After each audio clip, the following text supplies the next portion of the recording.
Hi, you're watching Beyond Bollywood Plus. I have with me director, writer Ryan Curtis. He is an American, a former military guy, and he has come to India. He's made a big announcement that he's going to write, I would say, a global film, which will be shot primarily in English, but it will also be dubbed in other Indian languages. So firstly, Ryan Curtis, welcome to India. And when Bollywood decides to collaborate with South cinema, we call that a pan-India film. But now here it's like Bollywood, there's going to be Tollywood possibly, and it's America. So can we call this your film FrAImed, FrAImed? I would say Patila, or a global pot film, or a global Patila. Yeah. Yes, we really hope that it reaches a global audience, and one of the things that we're doing outside of just the global audience with the United States in English, but we are actually filming the movie in Hindi and languages here in India, and we're filming all over the country. So we'll be filming here in Mumbai, in New Delhi, up in the mountains, and then some smaller villages throughout the country, and we're really hoping to kind of showcase all of the different cultures throughout just this country and get little tastes, and so that it speaks to a lot of different people here in India, in the United States, and across the world, because we'll be dubbing it in so many languages. And can you just talk about how do you come out this idea of weaponizing AI and then setting this film in India and the subcontinent? Yeah, so the movie is called FrAImed, and it's FrAImed because we really want to accentuate the AI, the artificial intelligence. And it's one of those things that as I started to do more and more research and learn about AI and the technologies, I realized that bad people will take good technology and do bad things. And that has happened throughout history. And one of the things that's scary is that this is the first technology that can actually think for itself and train itself. And so when you're able to take a bad person with a very powerful technology like AI and combine them, that starts to get worrisome and scary. And if we don't really check those things and keep them under wraps and add regulations throughout the world, bad people are going to do bad things, no matter what. And so I wanted to just explore what that looked like and what that meant on a very human level. And one of the... Why did you choose to set this film in India? Yeah, so as I was doing research on AI and the AI technologies, I knew that I wanted to make a movie that was multicultural. And I wanted to take the United States and I wanted to combine it with a technology haven, a culture or a country that is very progressive in the AI technology and technology in general. And as I started doing research, right away, it was India. And India instantly popped to the top of up to the list.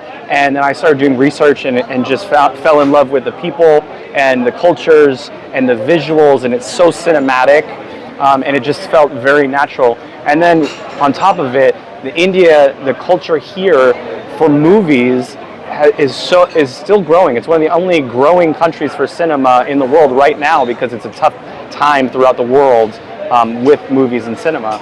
And even though it's still, I'm sure, tough here, it's still growing. It's one of the only countries in the world that's adding theaters currently. And so that was really interesting and exciting for us to be able to partner and do a collaboration here in India and shoot the majority of the film here to do for a global audience. Like, obviously, being a former American military man, is it natural for you to come up with I would say a subject about armed race? Yeah, I was just a very small piece in a large military, and when I was in for almost 8 years for my whole contract from 2001 to 2009. And that was a very heavy conflict time with America. America was in Afghanistan, and they were in Iraq and other places in the Middle East. And so I got to see and do things. Were you there on the field? I was, yeah. I was in Iraq and Kuwait, and I was, able to see, what it looks like firsthand, and realize that, we are just a small piece in a bigger political arms race, always with the wars and the militaries and stuff like that. But as I grew and got older, I really fell in love with the intelligence world. And I think if I wasn't doing filmmaking, I would want to be in that world. And so it's a thing that's near and dear to my heart. And so I wanted to make a movie because that's the movie that I want to watch. I love these movies, and because I love these movies, I want to make the movie. Yeah. Obviously, the moment you said this film in India, the conflict will have to be local. And how much are you aware of India's conflict? Whether obviously be it Pakistan or in the region. Yeah. So I'm aware on a global scale what happens between Pakistan and India, and I was unaware to the level it happened locally. And as I started to research, it just reinforced the choice to shoot here, and because it's a real problem. Like terrorism events here in India is just. They are on the same level and scale that they are in America, and we share that, and it's scary for the citizens and the culture. And so, we wanted to showcase something that we can all relate to, and we can relate to terrorist attacks, very local on a human level, and then how do we react and what do we do, and we kind of explore that in the movie. All the global superpowers, starting from America, that's the biggest superpower, China. I think recently I read that Japan or South Korea has already begun trials with AI operated soldiers. Yes. Is that the future? Because obviously that will hopefully minimize the human loss. Yeah, I think it's inevitable. Like as the technologies grow, the countries around the world are going to utilize them for weaponry. And so just like the bad guys will utilize the AI technology, the good guys will also utilize AI technology, and it's going to be an arms race between all, the countries around the world. And so there are superpowers. The America is a superpower, but India is the fastest growing economy in the world, and they have 1.4 billion people. So they're quickly rising in the ranks, and so there's a lot of things happening. With the AI technologies, I'm sure, and there's things that I don't even know. I'm sure what people are developing, and I hope, I would hope that the AI technologies mean that there's less lives lost, right? So that's the hope, but who knows? What's always fascinated me about America and its cinema is the creative freedom, where in so many movies you'll paint CIA or the top officials in CIA as the bad guys. Yes. That is something which in India we have to be very careful. Yes. Because there have been some films where you're not even allowed to use the word research and analysis. You can't say words like raw. Yeah. You can't mention foreign intelligence agency like KGB. It happened with Shah Rukh Khan's Pathaan. Yeah. Wow.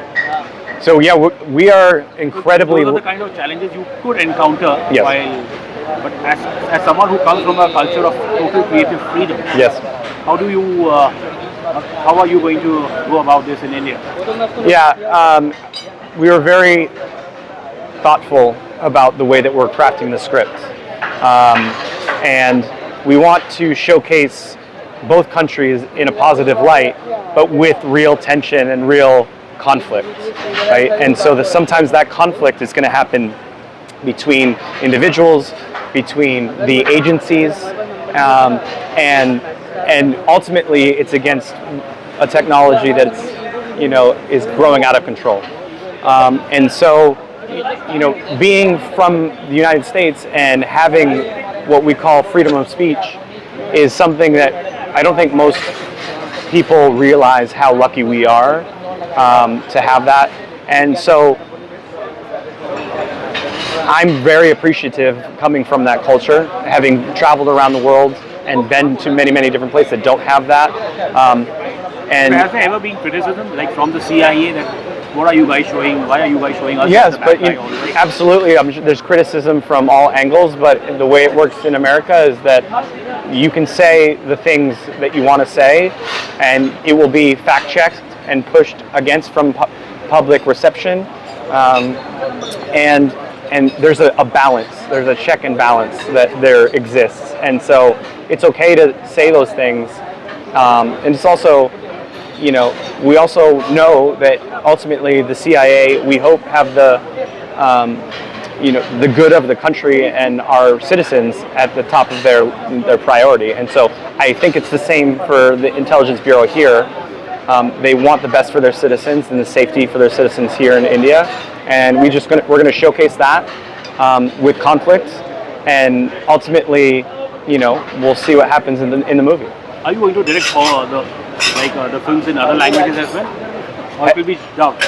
So we're gonna do the film in 2 languages here, have multiple languages here plus English, and then we'll also dub it. And so that's going to be a first for me, where I'm working with different languages. But the cool thing is that actors and the emotion is in their eyes and their face, and I don't care how they say it or the language they're speaking it.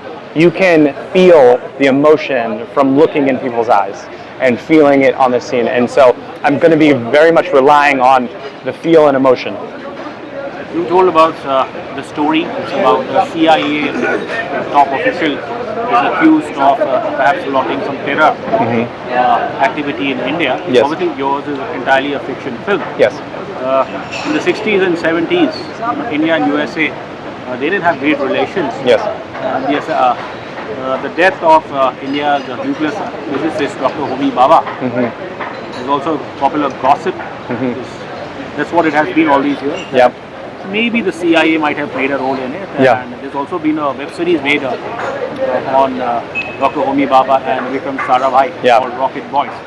I wonder whether have you ever heard such stories of a past India-USA equation?